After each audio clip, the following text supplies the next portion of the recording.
Welcome back to the Raid Addict's Raid Leading Guide.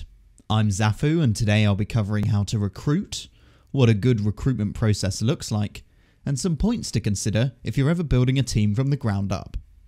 As always, if you have questions, suggestions or comments, please do engage below the video or join the Raid Addict's Discord community. A link is in the description. Many guild officers, mine included, often despair at the prospect of recruiting, especially mid-tier. Recruitment can be slow and often takes several attempts before you find a player who is the right fit. The biggest piece of guidance to offer here is to make hay while the sun shines. There is a natural ebb and flow to player availability, with many people changing guilds or stepping into a new raiding scene at the start of a tier, and many more at the start of a new expansion. Prepare to use these times to bolster your ranks.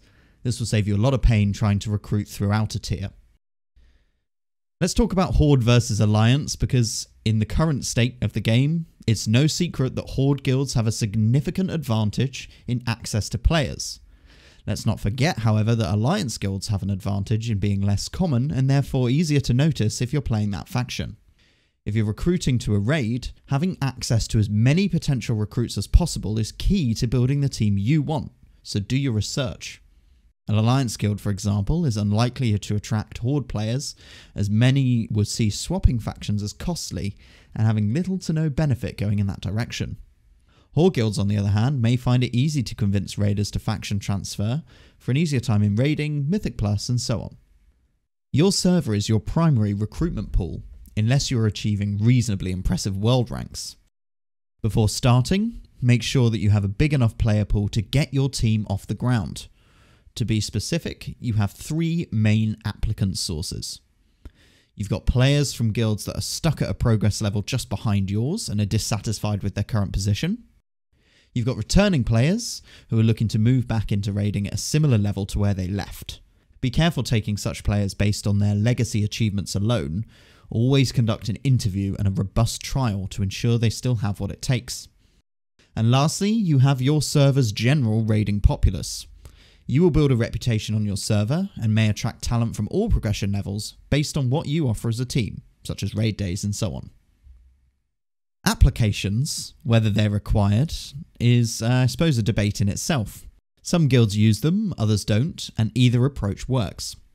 Let's look at some of the key features of a good application process. The first is simplicity. This is especially important on European servers where applicants may not be native speakers of your primary language.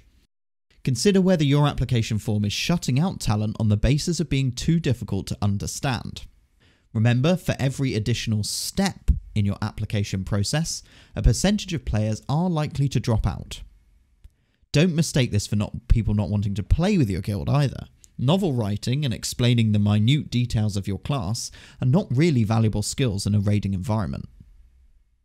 Make an easy process for your officers to follow. Make it easy for them to review, respond to, and assess applications. Give them the criteria so that anyone could make an initial review of an applicant and decline it if needs be. This will help to ensure that only applicants that meet your guild's criteria are put forward for a genuine review. Answer questions, and this is crucial. You want to make it easy for potential recruits to contact you or someone in the guild who knows what they're talking about. Issue a Discord tag or an inquiry form that allows players to ask the questions they have. And remember, they are assessing your guild in the same way that you will be assessing them as an applicant. Consider whether an application form is actually appropriate to your raiding style. Much of the information you wish to gather can be gleaned from a brief conversation with the individual on Discord, if you prefer a less formal approach. Lastly, I would always recommend conducting a voice comms interview. This is not a must, but the benefits of doing so are profound. You'll be able to establish quickly whether this individual is a good communicator, able to use their microphone, and you will build more of a rapport than simply reading 500 words of submitted text. When setting criteria, every guild is going to be different, so this has to come from a discussion with your officer team.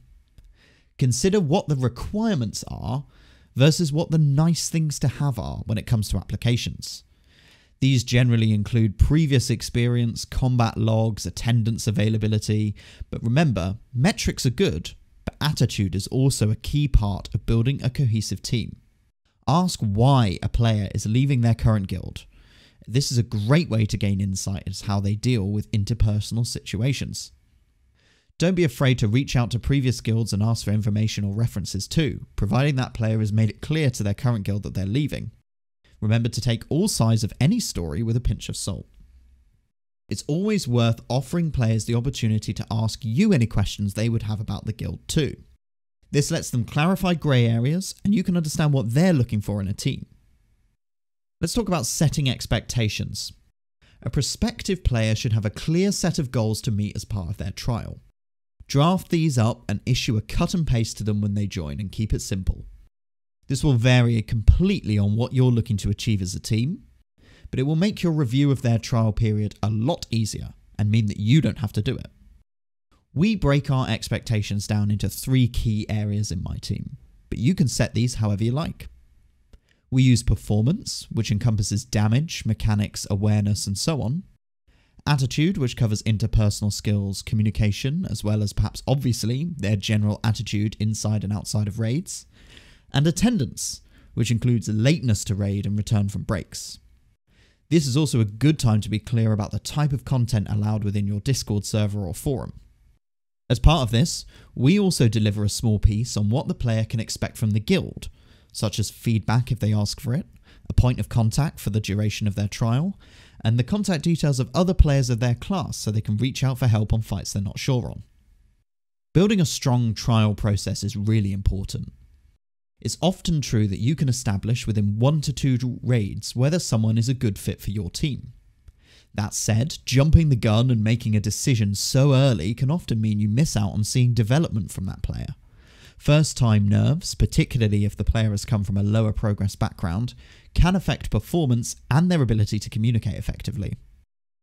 After a couple of raids, reach out and ask how every trial is finding things and whether there's anything they need, and deliver actionable feedback if it's appropriate. Keeping communication open during the trial process should make passing and failing the trial much easier. There will be no surprises for you or for them. Taking a hands-on approach to individual development like this will keep people around for the long haul if they pass their trial too. Let's talk quickly about the tools available. WoW Progress and Raider.io are both great sites for recruiting talented players. For raid teams looking to build a more social atmosphere, use Realm forums and appropriate subreddits, as this can be a great place to find players who are like-minded. Trade chat we find is less important, but it can help scoop up players who aren't using any of these sites. Deliver a consistent message throughout all platforms and focus on the benefits of your team, whatever those may be. Bullet point them for ease of use. Lastly, I want to just touch on starting a new raid team from scratch, which can be a truly mammoth undertaking. You're going to need some resilience. You'll need to strike a good balance of not opening the floodgates to players that won't fit the guild model, without losing players that you've already recruited because of a slow start. As a general rule, the quicker you start raiding, the easier recruitment becomes. Jump into normal or heroic as soon as you have the numbers to do so, and keep your roster in the loop about how recruitment is going. Letting people know what you're still searching for to complete the team will add another set of eyes looking for talent as well.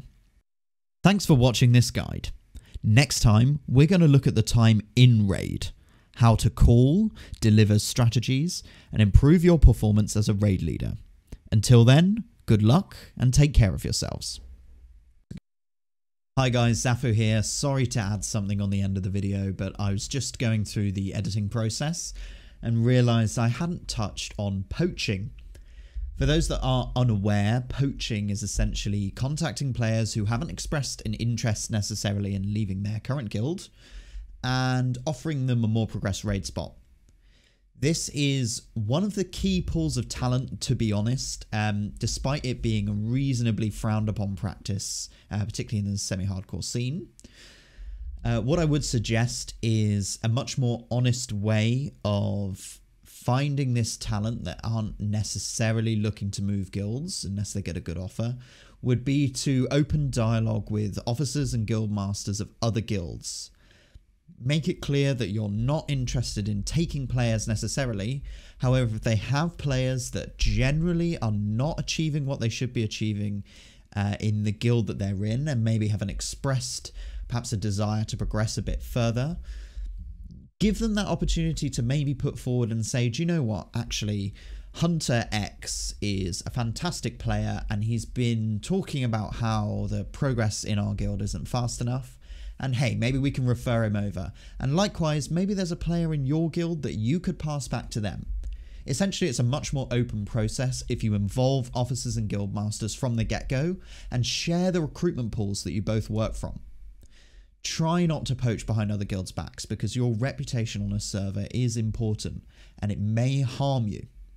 So yeah, just one to bear in mind, and like I say, sorry to just throw this in on the end unscripted like this.